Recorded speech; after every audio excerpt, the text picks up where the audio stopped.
Hello everyone, again I am here. हमें याद करना था, पिछले लेक्चर में हमने सिर्फ यही पढ़ा था कि जो प्लास्टिक आपका कोम्ब है when rubbed with your hair, तो वो क्या करता है, कुछ चार्जेस डेवलप कर लेता है। अब ऐसे ही जैसे कि plastic comb and hair charges develop करते हैं, similarly there are some materials which develop charges when they are rubbed with each other. Okay, for example glass rod is if rubbed with silk cloth, तो ये क्या करता है, glass rod जो है आपका वो पॉजिटिव चार्ज एक्वायर कर लेगा और जो सिल्क क्लॉथ है वो नेगेटिव चार्ज एक्वायर कर लेगा। अब इसका मतलब क्या है, देखो आप कभी भी ये नहीं लोगे अपने दिमाग में कि कोई भी चार्ज, क्योंकि सभी के पास ही इलेक्ट्रॉन्स है तो कोई भी इलेक्ट्रॉन्स डोनेट कर सकता है। देखो इलेक्ट्रॉन्स वही डोनेट करेगा जिसके इलेक्ट्रॉन्स एटम के बाहर बहुत लूजली पैक्ड है, ठीक है, जो रब करने पे ही निकल जाने वाले हैं। तो इस तरह से जैसे ग्लास रोड और अगर सिल्क क्लॉथ की बात की जाए तो इसके जो एटम्स हैं वो बहुत लूजली पैक्ड हैं, जिसके कारण वो रब जब करते हैं सिल्क क्लॉथ के साथ तो वो इलेक्ट्रॉन्स निकल के इसके ऊपर शिफ्ट हो गए, जिसके कारण ये नेगेटिव चार्ज हुआ।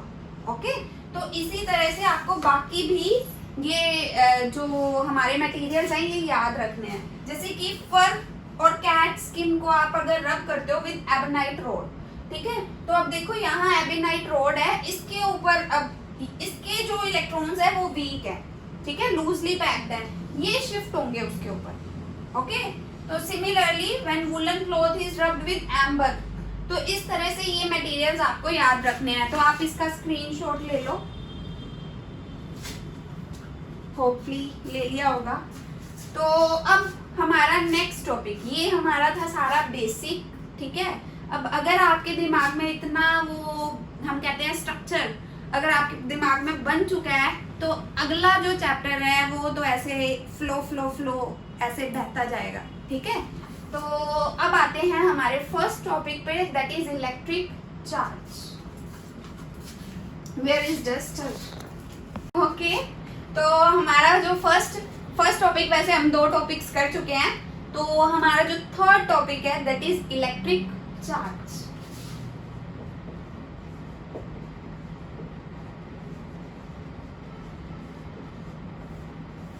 अब इलेक्ट्रिक चार्ज तो भी आपको पता लग जाना चाहिए, positive negative, these are electric charges, ठीक है। तो नेगेटिव चार्ज जो है जैसे कि इलेक्ट्रॉन के कारण आता है, मैंने बताया आपको, राइट। तो अब इलेक्ट्रॉन के ऊपर कितना चार्ज होता है वो आपको याद रखना है, ठीक है, दैट इज 1.6 × 10⁻⁻19 कूलम। अब ये सी वर्ड लगा दिया मैंने, है ना, इसके साथ क्यों जरूरत थी। अब देखो आपकी कास्ट होती है, ठीक है, आपको अपनी कास्ट लगानी पड़ती है, बहुत सारे ऐसे चीजें होंगी, जैसे कि फॉर एग्जांपल ये छोड़ो कास्ट वाला फंडा, तो मैं आपको बताती हूँ। अब आप आए जलालाबाद से, मान लो यहाँ कहीं आए, है ना, मैंने पूछा कि आप कितना डिस्टेंस ट्रेवल करके आए हो, अब आपको मैं 10 करके आया हूँ, है ना, तो ऐसा कुछ नहीं, वो अपील नहीं करता कि 10, अब 10 तो कुछ भी हो सकता है, 10 किलो भी हो सकता है, 10 लीटर भी हो सकता है, 10 कुछ भी हो सकता है ना। तो हमें पीछे क्या लगाने पड़ते हैं, उसके यूनिट्स, राइट, तो ताकि हमें पता लग जाए कि ये किस चीज की बात की जा रही है। ऐसे ही अब आपको याद रखना है that the units of electric charge is coulomb. Okay, तो मतलब जब भी आप किसकी बात करोगे, इलेक्ट्रिक चार्ज की, तो आपके दिमाग में आ जाना चाहिए कि पीछे हमने कूलम लगाने हैं, नहीं तो कुछ नहीं है ये, ठीक है। तो इसको सी से डिनोट करते हैं, तो मैंने यहाँ पे सी लगाया। Is this clear. और एक चीज याद रखना, जब भी आप इलेक्ट्रॉन को किसी चीज में यूज करते हो, जैसे न्यूमेरिकल आ जाता है, तो आपको क्या करना है, नेगेटिव साइन के साथ यूज करना है। क्यों? क्योंकि ये नेगेटिव चार्ज होता है। ओके, मतलब माइनस इलेक्ट्रॉन, ऐसे इलेक्ट्रॉन की फिर वैल्यू पुट कर देना वहां पे। Is this clear? होपली क्लियर होगा। ओके, तो अब जैसे मैं अगर सोचूं कि ये कहाँ पे यूज होने वाला है, वो आप 10th क्लास में यूज कर चुके हो, तो इसको एक बार छोड़ दो क्योंकि वो नहीं आने वाला आपके पेपर में।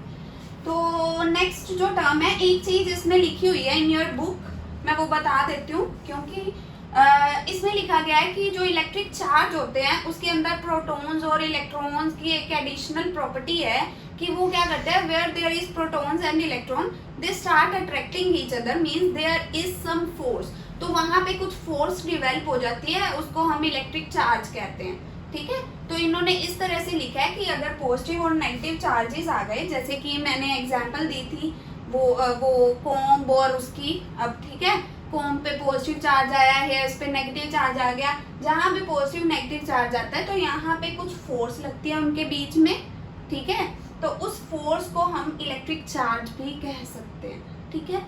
ऐसा आपकी बुक में लिखा हुआ है, मुझे लगता है ये समझ भी आ गया होगा, बहुत इजी है। नेक्स्ट टॉपिक जो आपका है that is origin of electric charge. अब ये ऐसे ही बनाया हुआ है, मैंने आपको पूरी स्टोरी बता चुकी हूँ, तो मुझे लगता है कि आपको पता होना चाहिए ओरिजिन कहाँ से हुआ होगा। ओरिजिन हुआ है रबिंग से। रबिंग का मतलब क्या है, आप क्या कर रहे हो, जब भी दो सरफेसेस रब करते हैं विद ईच अदर, उसको क्या कहते हैं, फ्रिक्शन। तो ओरिजिन इसका क्या है, फ्रिक्शन, ठीक है। कोई भी चार्जेस कब डेवलप हुए थे स्टार्टिंग में, तो वो हुए थे ड्यू टू फ्रिक्शन। तो इसलिए हम इसको ना, जो ये जैसे मान लो कि कॉम्ब का हेयर के साथ रब होना या फ्रिक्शन क्रिएट करना और उसके ऊपर पॉजिटिव नेगेटिव चार्जेस आ जाने, तो इनके अंदर कौन सी आप कहोगे इलेक्ट्रिसिटी है, फ्रिक्शनल इलेक्ट्रिसिटी है, ठीक है। तो इसके लिए टर्म या तो फ्रिक्शनल कह सकते हो या फिर आप स्टैटिक इलेक्ट्रिसिटी भी कह सकते हो, जो हमारे चैप्टर का नेम था। Is this clear? और इसमें काफी सारी एग्जांपल्स अब आप खुल के दे सकते हो, सिल्क रोड की, वो मैंने पीछे आपको चार्ट बता दिया था, ठीक है। इसके बाद अगला जो टॉपिक है हमारा दैट इज इलेक्ट्रिक। तो अब हमें पढ़ना है next topic that is electrostatic induction. अब टर्म इंडक्शन क्या होती है, अगर आप इंडक्शन टर्म पढ़ लोगे तो आपका जो नेक्स्ट टॉपिक है that is charging by induction, ये भी क्लियर हो जाना है, ठीक है। तो इंडक्शन टर्म समझ लो कि क्या होती है induction term. Induction means induce करना, किसी के अंदर लेके आना। अब इंड्यूस क्या करोगे, इलेक्ट्रोस्टैटिक मीन्स कुछ चार्जेस इंड्यूस करवाओगे। तो मैं क्या लेने वाली हूँ, यहाँ पे एक कंडक्टर ले लेते हैं, ये कंडक्टर ले लिया, मान लो ये स्टैंड है उसका, ये कंडक्टर नहीं है, ठीक है। इसके ऊपर मैंने मान लो ये कंडक्टर रख दिया, ठीक है। उसके पास मैं क्या है, मैंने मान लो चार्ज इंड्यूस करवाना है, मैं कोई भी सिल्क क्लॉथ ले, या मुझे पता है जो सिल्क का क्लॉथ होता है वो पॉजिटिव चार्ज है, ठीक है, उसके ऊपर क्या है, पॉजिटिव चार्ज। अब मैं चाहती हूँ इसके अंदर चार्जेस दिख नहीं रहे थे, मैं इंड्यूस करवाना चाहती हूँ। इंड्यूस मतलब समझ आ रहा है ना। अब तो इसको इसके पास लेके गए, जब इसको पास लेके जाएंगे, ये पॉजिटिव चार्ज है, अब ये कंडक्टर है, इसके मतलब अंदर ये मत सोचना कि इसके अंदर कोई चार्जेस ही नहीं होंगे, इसके अंदर भी एटम्स हैं, और कंडक्टर के अंदर तो हमें पता है फ्री इलेक्ट्रॉन्स वगैरह भी होते हैं, ठीक है। तो ये याद रखना। अब ये क्या करेगा, इसके अंदर के जो भी इलेक्ट्रॉन्स थे वो, क्योंकि इधर हमारे पास क्या आ गया, पॉजिटिव चार्ज, तो इसके इधर शिफ्ट होने शुरू हो जाएंगे, ओके। तो इधर शिफ्ट होने शुरू हुए, ये नेगेटिव आ गए, शिफ्ट होने शुरू हो गए, और इधर जो इसके अंदर के ही, क्योंकि ये होली जो कंडक्टर है वो न्यूट्रल था, तो इसके जो बाकी के पॉजिटिव चार्ज है वो इधर आ गए, क्लियर है। तो इस तरह से ये क्या हो गया, चार्ज इंड्यूस हो गए इसके अंदर, इसको कहते हैं इलेक्ट्रोस्टैटिक इंडक्शन। हमने किया कुछ भी नहीं, स्टैटिक था सब कुछ, यहाँ पे रखा है इसको और इसके अंदर चार्जेस इंड्यूस हो गए। Is this clear? तो अब जो नेक्स्ट टॉपिक है आपका that is charging by induction. अब मान लो इन दो टॉपिक्स में फर्क क्या है, इसीलिए मैं ये दो टॉपिक साथ साथ करवा रही हूँ, ठीक है। चार्जिंग बाय इंडक्शन, इसमें अब क्या है कि आपको क्या करना है, अब इस वाले कंडक्टर के अंदर तो नेगेटिव चार्ज भी है, पॉजिटिव चार्ज भी है, बट आप चाहते हो कि सिर्फ इसके अंदर ना पॉजिटिव चार्ज रहे, ठीक है। करना आपको सेम है, आपने क्या किया, एक कंडक्टर लिया,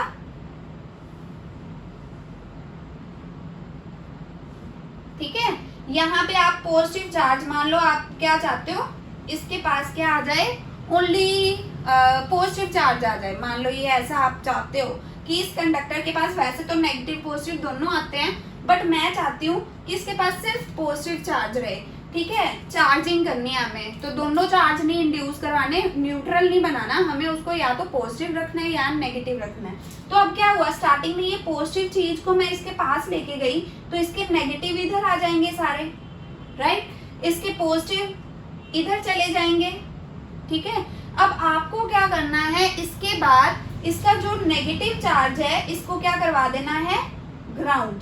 ग्राउंड करवाओगे, ये सारा जो चार्ज है वो किसके अंदर चला जाएगा, इन दी अर्थ, ठीक है। और ये क्या बच जाएगा आपके पास, इसके बाद क्या होगा, ये आपका चार्ज जो है वो सिमेट्रिकल हो जाएगा और ये सारा क्या हो जाएगा, पॉजिटिव चार्ज। इस तरह से आपने क्या करवा दिया, इंडक्शन करवा दी, चार्ज करवा दिया उसको पॉजिटिव। अगर आपको बाय द वे चाहिए हो कि नेगेटिव चार्ज कराना है हमें, तो आप क्या करोगे, पॉजिटिव को ग्राउंड कर दोगे। ग्राउंड कैसे करते हैं, वायर लगा के चार्ज को ट्रांसफर करते हैं।